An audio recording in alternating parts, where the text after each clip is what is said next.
Sean.evans from CIT Bank. Sean has taken some time to discuss equipment finance. I'll let him tell you a little bit about his background and how he got to where he is now. Sure. Well, Mike, thanks for inviting me to join the podcast this evening. As you mentioned, my name is Sean Evans. I'm with CIT Bank. We're a division of First Citizens Bank. And that's a relatively new thing. I'll get into that here in a minute. But I appreciate you inviting me. This obviously screen print, embroidery, digital print, graphics has been an industry I've been involved with pretty much my entire adult life, dating back to the late 80s, where I was working in a shop as in late high school, early college years, and I continued on from there to running production in facilities, working for an equipment manufacturer, selling equipment, running a territory, and then back in 2003, I moved on to the finance side with the idea of being able to kind of take the knowledge that I had from the production end and the sales end to help customers grow their businesses, getting the right equipment that they needed to, at that point in their business life cycle. So it's been a long journey. I'm still continuing to be impressed with the things that I see out there and the technology that continues to evolve. Great. Yeah, it's an ever evolving industry. That's for sure. It's come a long way in the 20 plus years that I've been involved in it. And I know you're even with your background seeing even more. I've only seen it from the digital side, but even from the screen print and the embroidery side as well. So I know you touched on who is CIT Bank, but what kind of financing, equipment financing do you offer? CIT is a commercial bank.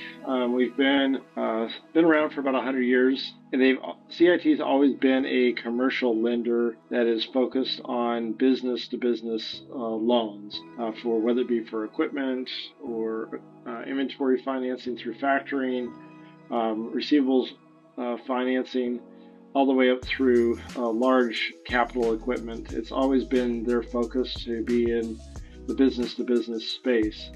They recently merged with a long-time relationship with a bank called First Citizens out of Raleigh, North Carolina. They're a more traditional bank, and now we have the combined forces of the two entities, and it's made us a top 20 U.S. bank that has not lost focus on the small business, because that's where, as everybody I think is pretty aware, that small business drives our economy. And my group is called Small Business Solutions, and we are targeting specific industries, especially graphics being one of them, and we're providing customers with financing from as little as a couple $1,000s all the way up to $500,000-$600,000 of equipment, and making it as simple and easy as possible, because ultimately these business owners have a business to run, and we try to keep that in mind and allow them to get what they need as they need it, and ultimately grow where they want to go in their business, whether it be diversifying or continuing to go deep within a specific solution that how does the process work? Is it a lengthy process? Is it a short process?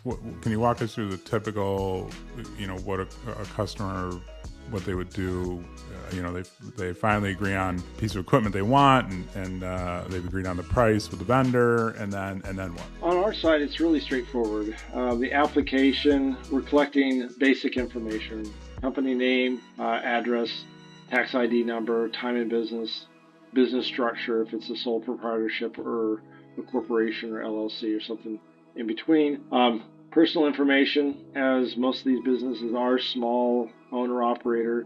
The owner's information is a good indication of how the business is going to pay their bills. Once we have that information, application takes a couple minutes to complete. It's all done electronically through a secure website.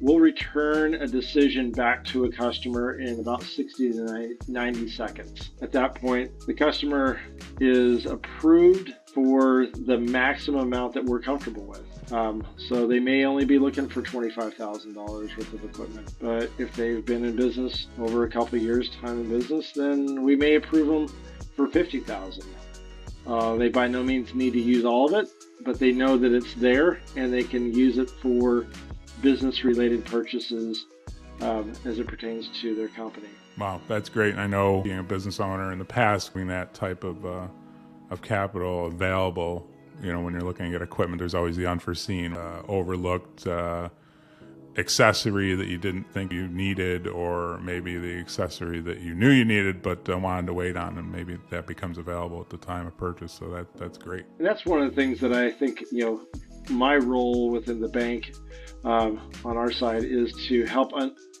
vendors understand the power of what we have available. Traditionally on equipment finance through the leasing side of things, is you apply for the dollar amount of the said equipment and you either get a yay or nay. And if it's, it may require some sort of down payment on your end, but you're generally not given a dollar amount greater than what you ask for. So that does a couple things I've found historically. One, customers decide on what is the greatest need for that given time in their business, and then they proceed with that. However, in many cases, customers have multiple needs. They think, okay, I can only get qualified for X, so I'm going to stick with this because it's at the top of the list. They may have one or two other items that are either complementary to the equipment they're buying or their other processes that they have in their operation. So having the ability to approve for a greater dollar amount, or what we call a maximum approval, gives the customer the ability to make that decision now because they know they have a wallet there to work with. It doesn't have to be used, as I mentioned before, in its entirety. It's valid for 90 days. So maybe they get the first piece in, get it up and running, and say, okay, now I'm ready to move forward on that second piece, whatever that may be. That's great. And especially being open for 90 days. Again, if there's some unforeseen things, purchases needed, then at least you're covered, right? If that's the option that's available. Yeah, I think one of the things that we have the flexibility, because we understand CIT has been in the specialty graphics space indirectly prior to about 2015 through basically working with brokers and buying broker business, and then started working directly with the end customers around 2015. They understand the industry. They understand that screen print folds into embroidery, folds into digital, folds into laser. All this equipment is complementary in a shop, so there's no explanation as to why we're moving in one direction or the other, which is a typical thing that customers run into, whether it be with a equipment finance company or maybe their local bank. There's an explanation of the asset. Right. So what type of financing does CIT offer? Is it a lease or a loan, or is there a difference? Everything that we offer is an equipment finance agreement, is a equipment loan that, unlike a lease ownership is retained by the finance company until you reach maturity. If that maturity is in 3 years or 4 years or 5 years, the ownership of the asset is not in the hands of the owner of the business. It's in the hands of the lender. With an equipment finance agreement, we only hold a lien on the asset. The business owner owns the equipment. And where that comes into play is flexibility for paying it off early. We offer that sort of thing for customers so they can pay off their asset pay off their equipment as the equipment is generating the revenue, and they have a need for additional equipment, but they only want to look at one payment, debt responsibility at a time. The other thing is, if the customer is looking they've bought one piece of equipment, got their business started, they realize, okay, I've now exceeded the capacity of this particular machine, I want to upgrade. With a lease, you have quite a few limitations to be able to do that. With our products, you have the ability to pay it off early, trade, to sell it to another company that is looking to buy that particular piece of equipment. It allows you to move on. So it gives you the flexibility without the limitations. Great. And I'm sure as as equipment evolves, and maybe if somebody wants to upgrade quicker to a larger piece of equipment, faster piece of equipment, that may come into play, especially if they have a buyer ready for it, right? Versus it's got to be easier to move that paper, pay it off, and move the asset out and finance what they what could most benefit their company. Exactly. The one thing too, this from a lease versus a loan standpoint, there's a couple different types of leases. Some of them are, the tax laws are changing and becoming more in effect that were passed back around 2019 or so, as to what defines a lease and what defines a conditional sale. And those things are going to become more impactful over the next couple of years as the IRS is trying to clean up some of the gray area that has existed for years in the equipment finance or any sort of leasing space as to what is deemed as a true lease. The Section 179 has been around for a couple of years now, or more than a couple of years, but can people, even though it's a loan, can people still take advantage of the Section 179? Any of those 179 options or opportunities from the government as far as tax write-offs? Yes, with Section 179 is not defined by how you pay for it. It's how you can write it off is where the definition really lies. So you can pay cash for a piece of equipment, or you can finance the piece of equipment over a period of time. Section 179 allows you the flexibility to be able to write it off against your gains and lower your taxable income. How you go about funding that is really up to the individual. The one thing that has to be done is it has to be a conditional sale type contract, meaning at the end of whatever the term is, you have a nominal payoff, which is, if it's in the leasing world through a leasing company, that would be done with a capital lease. With ourselves, for example, none of our contracts have a balloon payment at the end. If it's a 60-month contract, you've made the 60th payment, you're done. And if it was a loan from you personally to the business, you're not going to have a balloon payment at the end. So as long as it's a conditional sale, you can purchase it in the year that you, say 2022, you can choose to pay yourself back over a period of time, but take the write-off immediately up to the gains that you have for that fiscal year. So it's not defined based on the financing vehicle. It's defined on how you can account for the write-off towards gains. Gotcha. Okay. All right. I don't have any more questions for you. Is there anything that you feel you could ask on a regular basis that we didn't cover?